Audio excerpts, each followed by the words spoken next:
on this well-deserved honor. Thank you.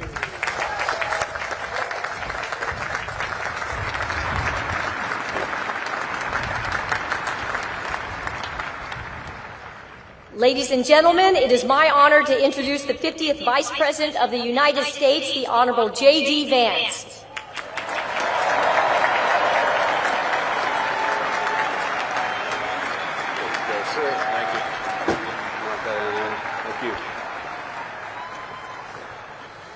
Well, it is great to be with you here on this incredible day, and I gotta say, it's a pretty cool trick where when people say good morning, you guys say it back in unison. So let me say good morning to the class of 2025. Good morning, sir. I want to say, first of all, thank you all for having me, and thank you especially to Vice Admiral Davids and Captain Allman for your hospitality. Thank you as well, of course, to Secretary Phelan for that great speech, Admiral Kilby, and General Smith for all that you do for our country. First off, I want to say, both from me and from President Trump, congratulations to the class of 2025.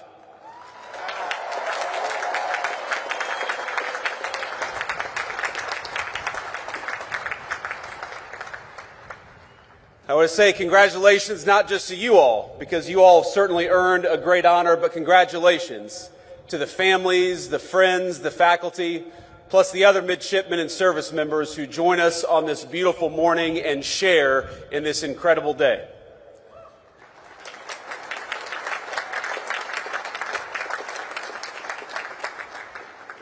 Now, it's always dangerous to give a politician a microphone, but I know that I am one of the very last things standing between you and your commission and your diploma.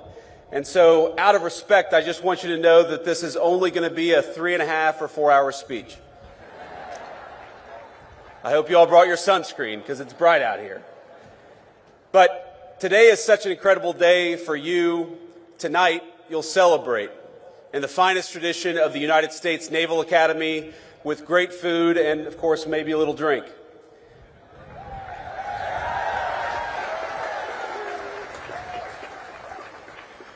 But I hope that as you celebrate, you remember that this is not just your day, as hard as you have worked for it. This day belongs to parents, grandparents, aunts, uncles, teachers, brothers, sisters, and so many others. You, all of you, are the product of an incredible legacy. People who worked hard to give you a good education, food on the table, and a sense of possibility. People who took you to church, to practices, to tutoring sessions, people who prayed for you when you struggled and celebrated with you at moments just like today. Most of you are fortunate enough to have someone here to celebrate with you. Some of you don't. But whether they are here with you or not, the very best piece of advice I can give you is to begin your life in the fleet with a spirit of gratitude. Be thankful for all the people gathered here today and those who aren't, because they made you who you are and they got you to where you are today. And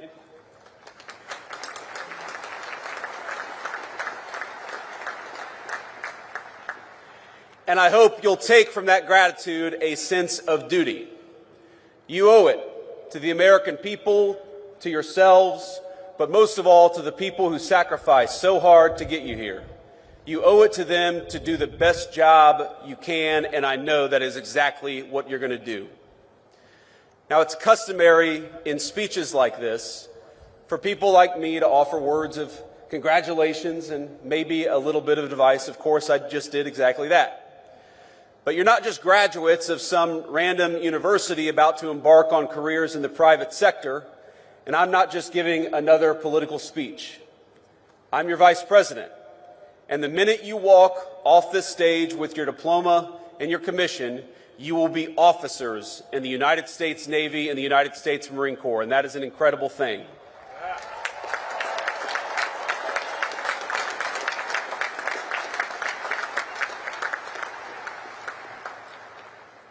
You will be leaders of men and women in our armed forces. So while President Trump and I congratulate you on this incredible achievement, I also thought it would be appropriate to tell you a bit about how the President and I think of your mission in this new and very dangerous era for our country. Now, last week, the President took a very historic trip to the Middle East, meeting with heads of state in Qatar, Saudi Arabia, and the United Arab Emirates.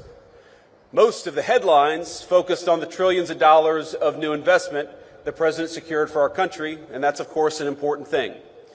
But I actually think the most significant part of that trip is that it signified the end of a decades-long approach in foreign policy that I think was a break from the precedent set by our founding fathers.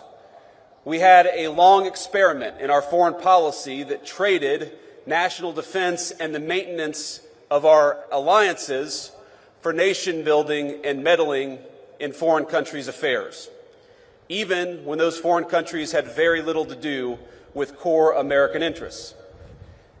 What we're seeing from President Trump is a generational shift in policy with profound implications for the job that each and every one of you will be asked to do. Now, following the collapse of the Soviet Union, our policymakers assumed that American primacy on the world stage was guaranteed.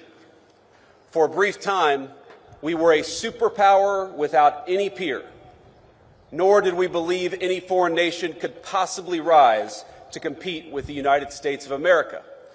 And so our leaders traded hard power for soft power. We stopped making things, everything from cars to computers to the weapons of war, like the ships that guard our waters and the weapons that you will use in the future. Why did we do that?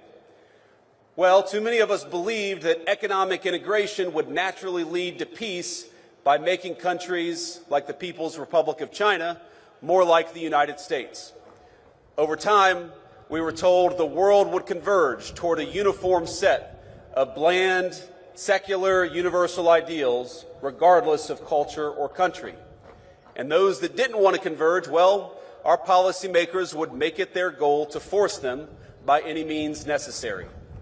So instead of devoting our energies to responding to the rise of near-peer competitors like China, our leaders pursued what they assumed would be easy jobs for the world's preeminent superpower.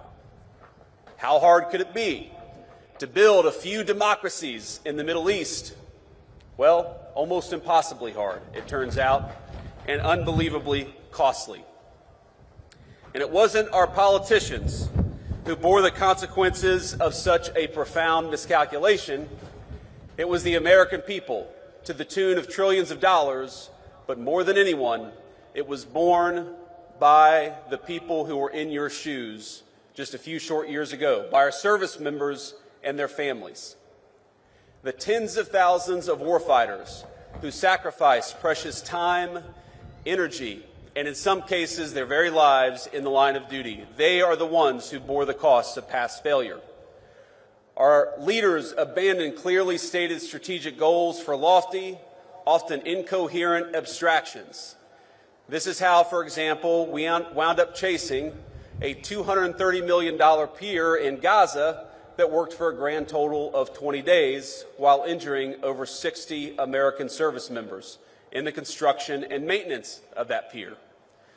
Our government took its eye off the ball of great power competition and preparing to take on a peer adversary, and instead we devoted ourselves to sprawling, amorphous tasks like searching for new terrorists to take out while building up faraway regimes. Now, I want to be clear. The Trump administration has reversed course. No more undefined missions. No more open-ended conflicts. We're returning to a strategy grounded in realism and protecting our core national interests. Now, this doesn't mean that we ignore threats, but it means that we approach them with discipline, and that when we send you to war, we do it with a very specific set of goals in mind. And consider how this played out in just the last major conflict we engaged in with the Houthis over in the Middle East. We went in with a clear diplomatic goal, not to enmesh our service members in a prolonged conflict with a non-state actor, but to secure American freedom of navigation by forcing the Houthis to stop attacking American ships. And that's exactly what we did.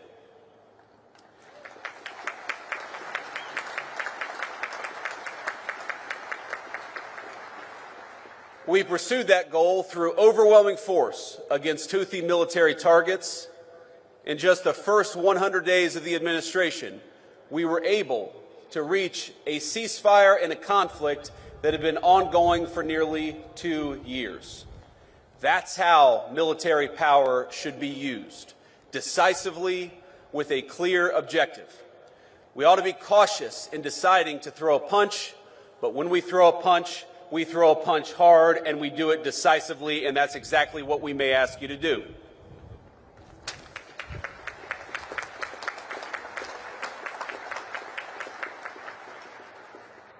Now, that shift in thinking from ideological crusades to a principled foreign policy will help restore the credibility of American deterrence in 2025 and beyond. With the Trump administration, our adversaries now know when the United States sets a red line, it will be enforced. And when we engage, we do so with purpose, with superior force, with superior weapons, and with the best people anywhere in the world.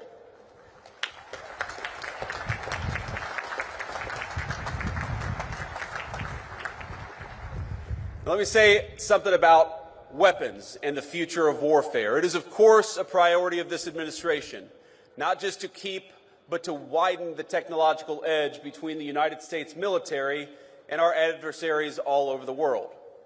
In the wake of the Cold War, America enjoyed a mostly unchallenged command of the commons: airspace, sea, space, and cyberspace. But the era of uncontested U.S. dominance is over.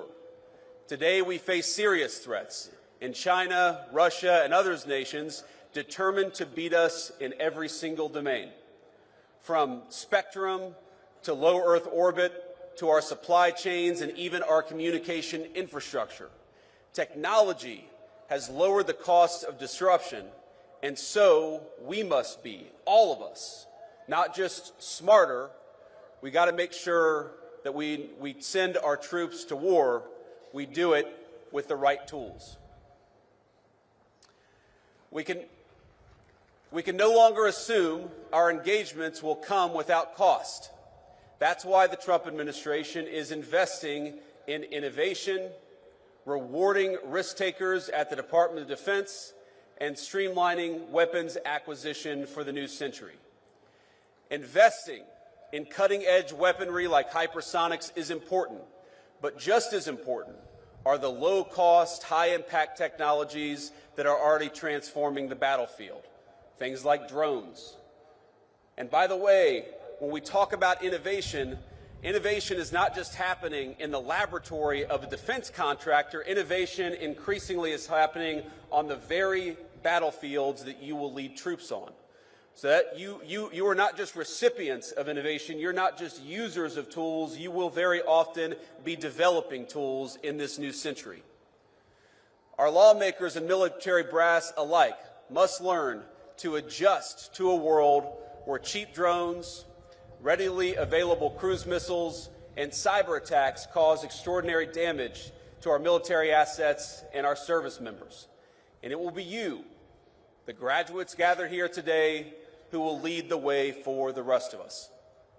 Your service will bring new challenges and environments, including ones unfamiliar even to those who have served before you. You will deploy new equipment, new systems, and new technology. And through those experiences, it is you who will learn, who will teach others, and will help our services and our entire country adapt to the future we're confronting. Now, the extraordinary education you have received is an investment by the American people, an investment not only in your courage, but in the strength of your minds and the promise of your leadership. Because your nation rests easier knowing that we have the most brilliant strategists and tacticians standing guard. Men and women like you, brilliant enough to preempt and, if called, fight and win the wars of tomorrow. And as technological change continues to transform the battlefield, it only heightens the importance for this administration, for our whole country, on investing in our military's human capital. That's you, in the well-being of our warfighters, in your brilliance, in your strategic innovation. Modernization isn't just about tactics and tools. It's about meeting the needs of our service members. For too long, we asked too much of too few. Past leaders sent our service members on mission after mission with no exit strategy, no end in sight, and with little articulation for the American people or for the warfighters about what we were doing. When we extend the deployment of an aircraft carrier, that has real impact on people's lives, and we're aware of it. They miss their families, of course they miss their loved ones and their home life. They accept that sacrifice, and that's the job that you've taken on. But the job that we have taken on is to never misuse that sacrifice or never ask you to do something without a clear mission and a clear path home.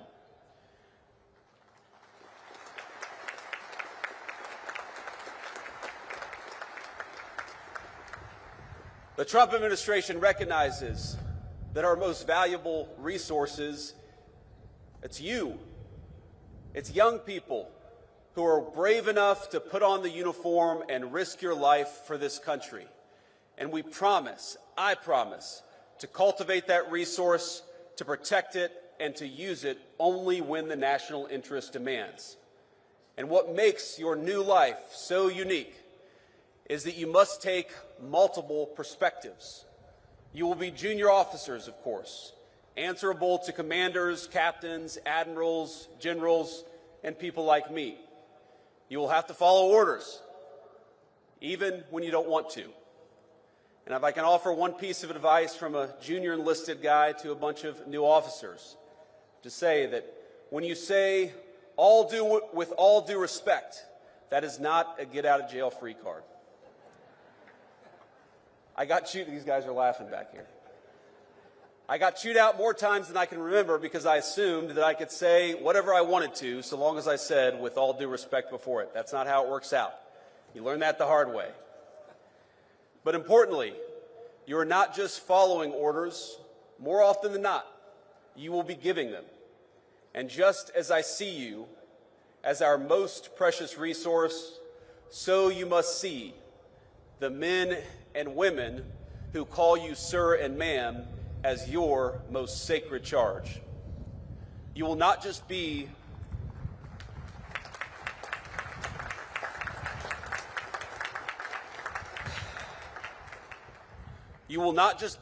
another boss. You will counsel them through triumph and tragedy. You will learn that there is no clear line between personal and professional for officers in the Navy and Marine Corps. But I encourage you to see them not just as people who must follow your orders, but as leaders in their own right with incredible wisdom and incredible potential. Now, this is shocking to think about, but there are senior enlisted people who started their careers in the Navy or the Marine Corps before you were born who will call you sir and ma'am and follow your orders. Think about what an incredible honor that is. And think about what an incredible opportunity it is, not just to lead these men and women, but also to learn from these men and women. And that is the task before you.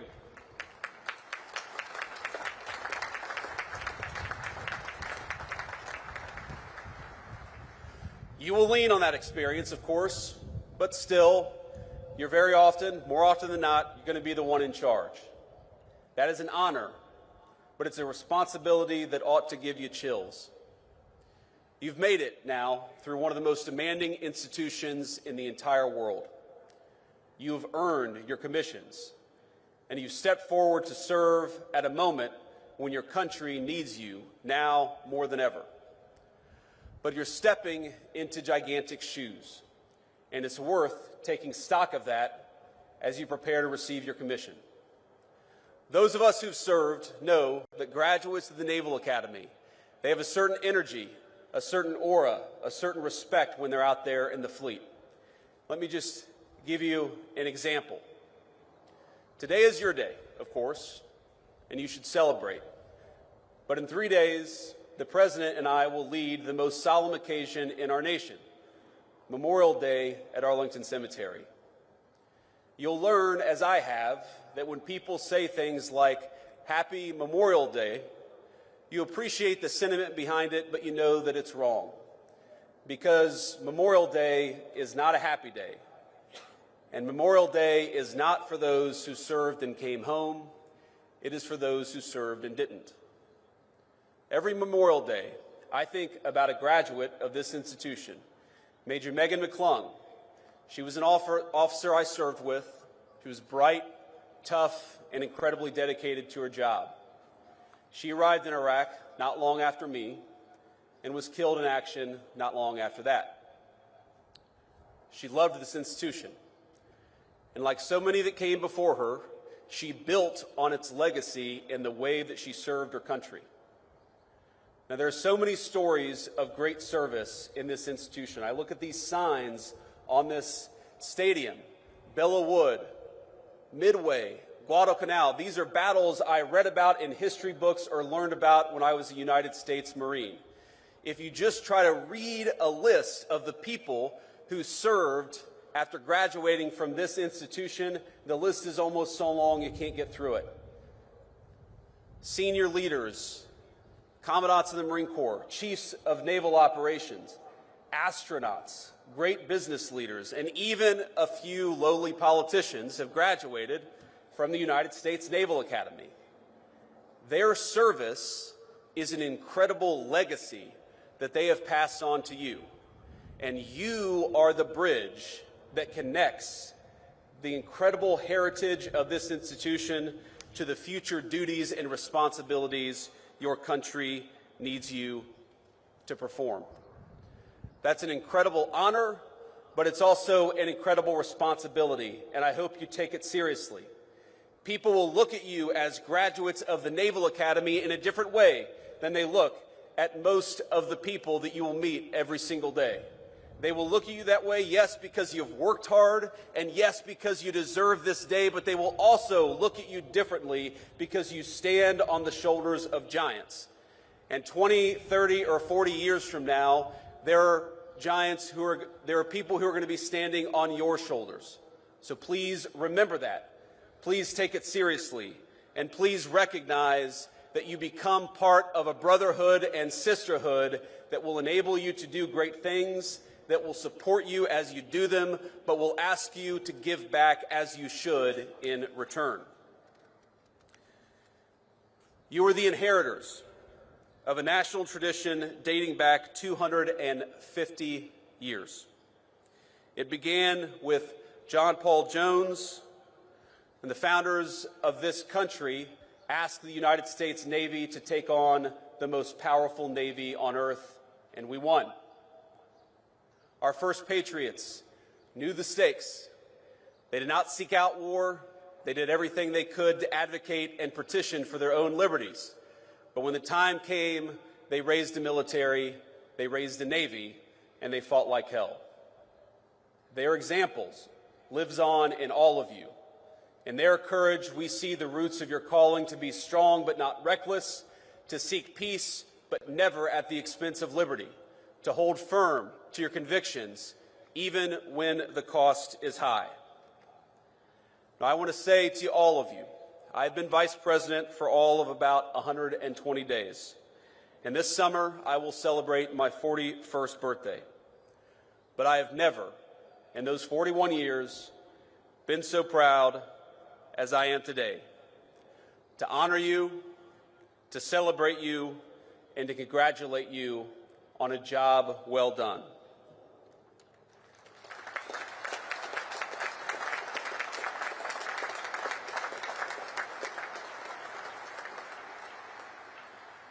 Now, I'm sure some of you share my politics and some of you don't. But I know today I speak for a grateful nation when I say we are rooting for you Naval Academy Class of 25, we are proud of you and we depend on you. Congratulations, Godspeed, and do great work.